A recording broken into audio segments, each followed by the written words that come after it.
Blog Talk Radio. Hello, world. Welcome once again to Tuesday Talk with Key West Lou. I am your host, Louis Patron. This has been a hell of a week. So many interesting things happening, some of them shaking events. I'm going to devote this week's show strictly to police problems because of Ferguson. However, before I get into the police situations, I want to briefly comment on Donald Trump. Now, I have not been impressed with Donald Trump. I still think he's a bit of a buffoon. I question his capacity to be president. He's a great entertainer, et cetera, but something happened in the last several days, which I do want to comment on. The debates occurred. Megyn Kelly went after Donald Trump. He gave it back to her, and then the next day he made some nasty comments about the female situation where the women have a period once a month. My terminology, not his. Mine is better than his, I think. In any event, I thought it was stupid what he said, and then he denies he said it that way. He didn't mean it. The guy's full of it. He's full of shit, with all due respect. I'm going to say it that way. What bothers me, though, and this is something we got to keep our eyes open to and recognize, he gets on the telephone. Roger Ailes, who owns Fox News, calls up Trump, as it goes, the next day, and these two guys make peace, which is not uncommon. Big guys take care of each other. We have to watch out for this. Big guys take care of each other. And what did Roger Ailes do? He threw Megyn Kelly under the bus. I couldn't believe it. He threw her under the bus. So Ailes and Fox and Trump are all buddy-buddy again, and there she is out in left field. Watch out for this guy. I don't think he's healthy for this country. I know he's great entertainment. He makes me laugh. He's leading in the polls. It will be a bad situation for our country if he gets the nomination, I believe. Now, let's get into the police situation. And the reason I want to talk about police is because of Ferguson. Ferguson, Missouri happened 1 year ago Sunday, this past Sunday. Michael Brown was shot and killed by a police officer, Darren Wilson. So now come Sunday, and of course protesters and demonstrators come from all over the country, and they're having a demonstration saying, we've got to take care of this police black problem. Sufficient steps have not been taken, et cetera, et cetera. Well, things got out of hand, as you would expect. In fact, I think this whole St. Louis area must be crazy, because I'm going to go through the scenario as it occurred. The county executive, when another fellow got shot, another black man got shot. His name's Tyrone Harris. And when he got shot, the county executive said, state of emergency, and this was immediately after Harris got shot. And the reason he did that was this takes the Ferguson police out of the situation, turns authority over to the county sheriff, who has available to him 800 men, all right? He has a bigger force, et cetera, purportedly more experience. So he's got 800 men available. Now, here's what happened. Let's go through the shooting that occurred either late Sunday night or early Monday morning. There were 4 plainclothes detectives in an unmarked SUV. 4 plainclothes detectives, unmarked SUV. Tyrone Harris is an 18-year-old black. All right? Important to note, no body cameras on the 4 plainclothes police officers. When the sheriff was asked why no body cameras, he says, I got 800 men. I only had money enough for 70. Nobody gave me any more money. That's all I could buy. I can't put them on plainclothes detectives. So there's no body cameras involved that were on the police officers. Okay, we get to there. Now, here's how the facts fall out. Harris is critical. Major surgery, may make it, may not make it. They've already charged him. The police have charged this fellow Harris, this 18-year-old. They've charged him with assault on police and shooting at a motor vehicle. here's what occurred. I know I keep going that way, but there's a lot of nitty-gritty you got to get in here. Two black men were shooting at each other, okay? The police say they pulled up in the SUV, the four plainclothes detectives. They claim Harris shot at the SUV. The cops got out of the SUV, and they chased Harris. All right? That's the scenario so far. The police, it is said, it is reported, unloaded 40 rounds at Harris. His body took, and the number isn't certain yet, somewhere between 8 and 12 bullets. No further shots were ever made by Harris, if he even did make that one shot at the SUV. But he took 8 to 12 bullets in his back, and he has to go to the hospital right away. This guy's bad shape. Now, the witnesses initially said Harris had no gun. And that's interesting because just about an hour ago on TV, the sheriff of the county released a video which a storekeeper had from, security on his store and the outside of his store, and it shows Harris at some point before this situation occurred, or maybe at the beginning of it, running with a gun in his hand. Everybody's scurrying around. Now, did this happen? Was he running to shoot at the SUV then? Was this sometime before? I don't know.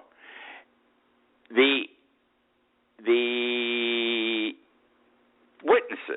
witnesses say that he never shot at the van, that it was the detectives got out and started running after him and shooting at him. In any event, 40 rounds were shot, 8 to 12 bullets in the kid. He may die. That's the scenario, okay? Keep that in mind. We have to put it on the side for a moment. Now, the federal government gave 4 Humvees to Ferguson last year. They asked for 2 of them to be given back. They still have it. I'm just sharing information with you. It all comes together. Sunday evening, 4 Humvees were on the streets of Ferguson. Not 2 because they didn't give the other 2 back. So all 4 were out there, okay, when Harris, 18 years old, was shot. There was also on the streets that night, as part of the demonstration, a citizens military group. These have been referred to as by the police, as vigilantes. The group is a not-for-profit organization organized under the laws of Nevada. This group consists of current and former United States military and law enforcement personnel. Current and former U.S. military and law enforcement personnel. Their avowed purpose: to disobey any order they believe violates the Constitution. Now, you have to understand, these guys are on the streets of Ferguson Sunday night. They are in military fatigue clothes. They are carrying weapons. Each one of them had some kind of a gun, the best guns available. There were a large number of them. I don't know the exact number. My concern, we're going to start with this concern. The police officers, the sheriff's deputies on duty, never stopped them or took their guns away from them. They said, "What are you doing here?" They said, "We have a right to be here. We have a right to carry these guns. We're here to protect persons and property." The cops didn't know what to do, and they called upstairs. They called to the chief, to the sheriff, to the county attorney. Tell us what to do. Do these guys have a constitutional right to be here, dressed as they are, and marching around and infiltrating everything? Can we take the guns away from them? Can we arrest them? Is this freedom of speech on their part? Do they have constitutional rights here? And nobody made a judgment. Nobody did anything. They let these guys continue walking around. They should have been arrested on the spot, and then worry if the charges hold up later on. Anyhow, this group, I want to stay with this group. They're called Oath Keepers, O-A-T-H, Oath Keepers, formed in 2009 by Stuart Rhodes. Stuart Rhodes, still around. He's a Yale law grad. He's a former United States paratrooper, and he's a former staffer to Congressman Ron Paul. There are now several chapters of Oath Keepers throughout the United States. The Oath Keepers believe that the greatest threat to our country is not terrorism or terrorists. They believe it is the federal government. The federal government. Well, they believe also that America's being lost because of the way our government is functioning today. So they were in Ferguson to do something, allegedly to protect people and property. And again, they walked amongst the protesters. They walked amongst the police. The police did not stop them. No instructions received. And in the meantime, this group of paramilitary people are shouting, "We are at war," quote unquote, "we are at war," all right? Well, we are at war. I don't know. Okay. I don't know. We're going to be at war. It gets better. It gets better. I know I'm going a little slowly here, only because there's so many facts I want to throw out at you people. This kid Harris gets shot, 8 to 12 bullets in him. Did he or did he not shoot a gun at the SUV? Was it necessary to use that much force to bring him down? He's running away from them. All the bullets are in his back. And then you got this paramilitary group, the Oath Keepers around, and now it gets better. And this is the best of the best, what I'm going to share with you now, the best of the worst, actually. And it is this. Sunday was the first anniversary again of Michael Brown's death. He was shot last year, 1 year ago Sunday, by Officer Darren Wilson.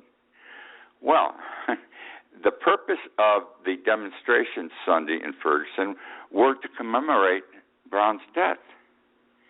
However, a nearby police department, the Columbia, Missouri Police Officers Union, which is a PBA organization, placed on Facebook on Sunday that the day should be commemorated officially by renaming it, wait till you hear this, Darrell Wilson Day. Can you imagine the brass testicles this department has? They want to call it the Darrell Wilson Day. They put it on Facebook on Sunday. Darrell Wilson's the police officer who shot Michael Brown. It's pouring fuel on the fire. They're looking for trouble. Police officers are looking for trouble.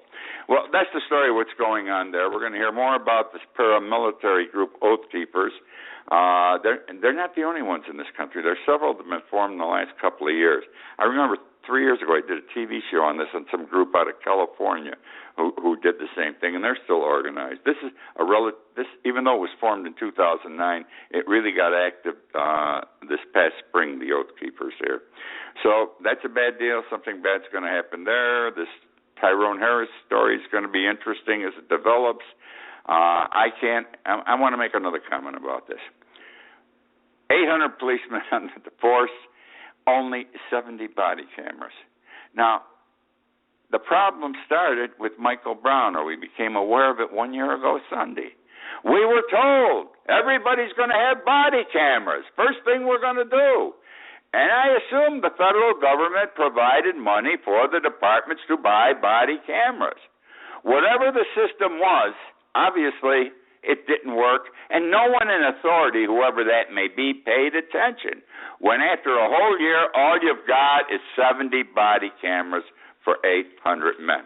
Now, a lot of other things happened this past week involving policemen, and I'm going to go through these little things that occurred to show you the situation is becoming worse. It's becoming very sad. It is becoming extremely scary. We're going to go to Seneca, South Carolina on July 26th. A 19-year-old, by the way, this is a black boy, not a white. This is a white boy, not a black boy. We're going to talk about a white boy. 19-year-old white boy in a car in a Hardee's fast food parking lot with his girlfriend. They're smoking a joint. All right? A police officer, a lieutenant, was conducting a drug investigation, he says, and he went towards the car when he saw them smoking the joint, and he had his gun drawn. Okay, he had his gun drawn. They're smoking a joint in the car. He's got his gun drawn. And this is the policeman's version. He says that Hammond, who's the young man, his name's Zach Hammond, Hammond started the car up and drove it towards him as if to run him over. And he happened fortuitously to step aside, so the car only brushed by him, and when it went by, he got 2 bullets off, 2 shots off, and he hit Hammond in the chest and in the neck, and Hammond died instantly. There was an autopsy, and the autopsy says the bullets are to the front of his body, the chest and the neck. The family didn't buy the situation. They had a second autopsy, an independent one. And guess what the second autopsy reported? Hammond was shot in the back both times. Hammond was shot in the back, not in the front, as the police officer said. And there were witnesses. This is a parking lot of a fast food place. There were other people sitting there who saw this event occur, and they said the car never moved. This kid never drove this car to run over this police officer. In addition, to make it better, on the police car, which was parked in such a fashion, even though it wasn't in use in this whole thing, that it could take a video of what was going on, there was a police dashboard camera. It did film this situation, and it's available, but the police will not release it. This was July 26th. This thing occurred. Today's, August 11th? We're almost 3 weeks post-incident, and they won't release it because it's part of the investigation. Probably, I'm assuming, because it tells a story that it wasn't the way the police officer said. Then we go to Santa Ana, California. This is beautiful. Santa Ana, California. This is what's happening with the policemen and what they're doing to our public in our country today. We're in Santa Ana, California. There was a marijuana dispensary. Medical marijuana is legal in California, called Sky High Holistic. Nice name, Sky High Holistic. Now, Santa Ana did not like, the mayor and the consul, etc., did not like the fact that pot was now legal for medicinal purposes in California, so they passed a local law making it very difficult for these stores to operate. They provided for 20 permits, which mean only 20 stores could be open, and they had a lottery to see who would get the permits. Now, understand, they did this after maybe 30 or 40 businesses had already opened. They didn't wait to say, here, we're going to do it this way. They did it after the stores were open. And at least Sky High Holistics was open before the reg was passed, and 3 others, because there are 4 different lawsuits going on now as a result of what I am telling you about in part. The only information from the city to the Sky High Holistic group was in May. The raid was in May. There was a cease and desist order sent to them in February. 3 months later in May, the police officers made a raid. They raided this medical marijuana place. Did not have a permit. Understand that. They had been operating before the reg. They were operating after the reg. They had a lawsuit pending to decide, because it was claimed by the 4 groups who have different lawsuits that there was a lot of shenanigans going on, something stunk in Denmark. There were payoffs. There were parties, et cetera, to influence who got the permits, and it was not a legitimate lottery. This is at the crux of everything that is going on. So, the police officers have a raid on the marijuana dispensary store. Now, this is humorous. You're not going to believe what I'm going to tell you. They crashed through the door. How dramatic, huh? And they arrested everybody in the place. One of them was a woman who worked there in a wheelchair. Now they're alone. Except for policemen, no one else is in the room, in the store. It's a big store proper. It's a huge room. They went around. There were a lot of cameras on the ceilings and on the walls, and they destroyed each camera. They were hitting them with the butts of their rifles, with sticks. They broke each camera. However, whoever broke a particular one didn't do a good job, and there was still one video camera functioning, but they didn't know. Guess what they did? They started eating all the goodies. They were eating the brownies with pot. They were smoking joints. This is all on the video. They're eating the candy containing the pot. And eventually they're stoned. They're all stoned on the video.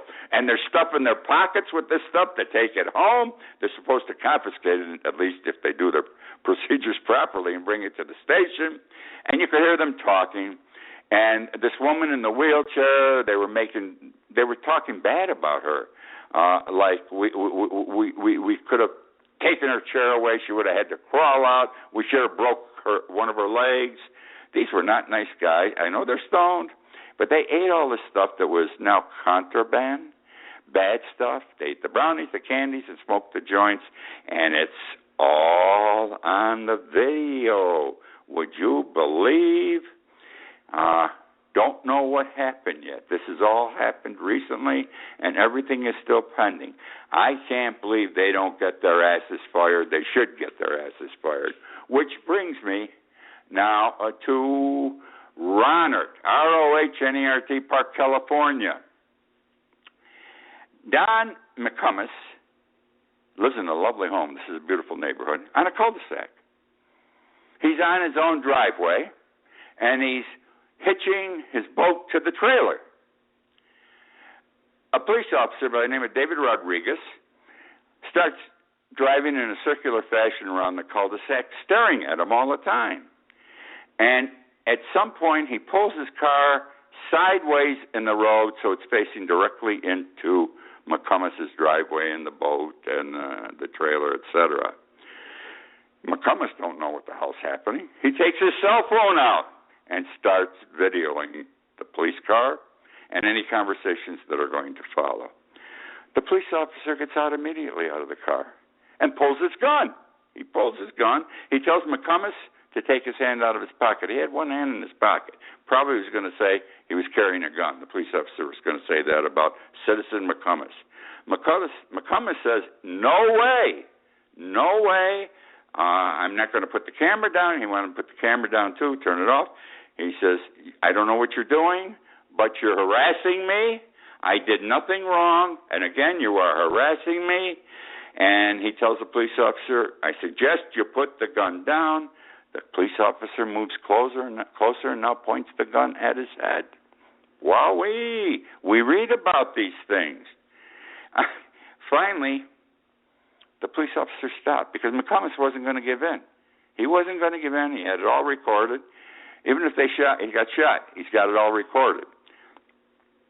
Finally, the police officer puts his gun away and takes out his cell phone and takes a picture of McCummins.